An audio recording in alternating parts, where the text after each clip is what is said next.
Krenit ću s kruhom. Lagano sam ugrijala 200 ml sirutke, 150 ml vode i 50 g maslaca. Stavila sam oko 600 g brašna, kombinaciju glatkog i kukuruznog, žličicu i pol soli, žličicu šećera i vrećicu kvasca.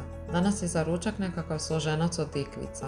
Prodinsala sam kapulu, mrkvu, celer i peršin, dodala mladi grašak i začine. Namastila sam tepsiju i slagala sloj tikvica, sloj dinstanog povrća pa sloj šalše. Pekla sam na 200 stupnjeva 40 minuta. Dok se to peče, pripremit ću pečenu zobenu kašu za doručak. Pomiješala sam 3 šalice zobenih pahuljica, četvrtinu šalice čija sjemenki, pola šalice mljevenih oraha i 2 žličice začina za medenjake. Dodala sam 2 šalice mlika, 3 žlice meda, 2 jaja i dobro promiješala. U tepsiju obloženo papirom za pečenje stavila sam pola smjese, poravnala pa dodala sloj naribanih jabuka. U ostatak smjese dodala sam žlicu kakaa, poravnala u tepsiji i dodala naribanih jabuka na vrh. Pekla sam na 180 stupnjeva 40 minuta. I za kraj vraćam se opet kruhu, tijesto sam oblikovala i ostavila pola sata, pekla sam ga na 200 stupnjeva 40 minuta. To je to za danas, vidimo se u sljedećem videu.